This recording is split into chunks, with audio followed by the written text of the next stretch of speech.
Hey, so I just want to pop in really quick and talk about a book I just read.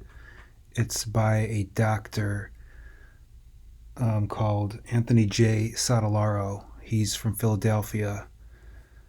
The book was published in the early 80s. So, anyway, he was from Philadelphia. He was in his late 40s. He was diagnosed with stage 4 prostate cancer. They had biopsied his prostate, one of his testicles, and part of his right rib, uh, one of his right ribs, and they found it had metastasized. Stage 4 prostate cancer. So they removed his testicles because the testosterone would aggravate the condition.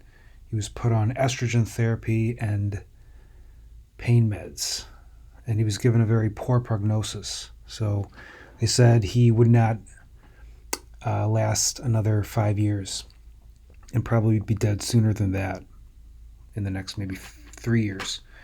So at the same time that this was happening, as if it wasn't enough, his father was dying of cancer. And so very soon after Anthony was diagnosed, his father passed. And needless to say then, he was going through a lot of mental anguish, a lot of trauma in his life. He was falling apart. He thought he was a goner. And on the way back from his parents, on the way back from burying his father, he picked up two hitchhikers on his way back to his home in Philadelphia. These hitchhikers talked about how they just finished a class on the macrobiotic diet, which is a diet that consists of just brown rice, sea vegetables, other vegetables, and possibly a little fruit and some rare fish. This is a largely plant-based diet, except for the fish, which is a rare inclusion, if that at all. And so they said that Tony could get rid of his cancer by following this way of life and this diet. And so after they parted, they sent him some literature, and Tony checked it out, and he decided to look into it. He attended cooking classes and instruction from the local macrobiotic community and decided to give it a try. He met up with some of the people, some of the followers of this way of life and diet. And they started to eat together. He didn't like it at first, but he persisted. He felt he didn't have any other option because everything else was not working. He was experiencing a lot of pain still. So the more he ate the diet, he was getting a lot better, pain relief, and he had a brighter outlook. He had doubts still because he came from a world that embraced, of course, the medical tradition and how it's conventionally practiced. So this was a new way of life for him. But since he was feeling a lot better by eating this new way, he wanted to hold on to it. He thought there was something to it. He thought maybe if this worked and he could get better with this food, that he could be an example for others. And soon after that, he had some lab tests done. They were markedly improved from his last values, and a repeat bone scan showed that he was negative. He had cleared up the cancer. And so he was pretty elated. He started spreading the word. The word got around, and he decided to go off his estrogen therapy. All was going well, and then he got thyroiditis. And so he was put on drugs for that. And this was for some other reason besides the cancer. But after all of that, he did a repeat bone scan, which showed some activity in his ribs. So he started to worry, is the cancer coming back? But he remained strong.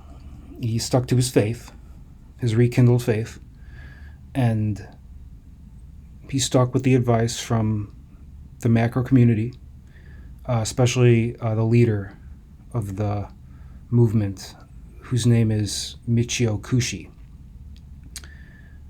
And he remained resilient despite the uncertainty.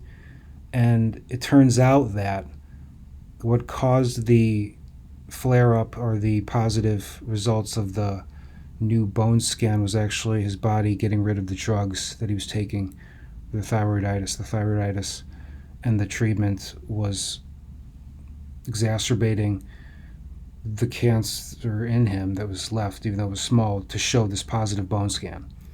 And so once he whittled down and weaned off the drugs, of course staying with the diet still, another bone scan showed negative results, no sign of cancer.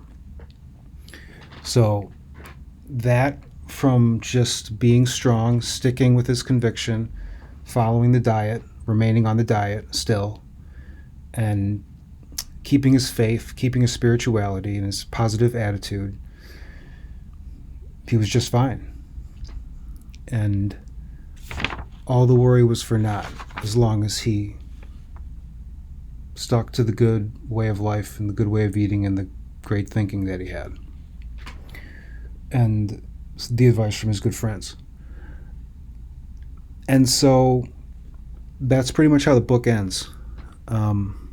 He really stresses in the book how he rekindled his faith. He was a Christian, and he had gave it up for some time, but after starting the new diet, he went back to his faith and really became a stronger man from it.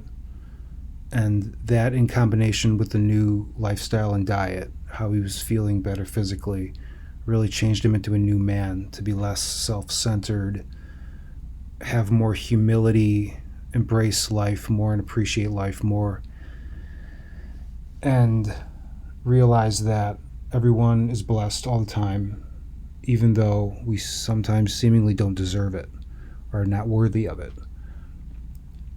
That's another thing that he stresses, that he felt he didn't deserve a second chance, but he got one.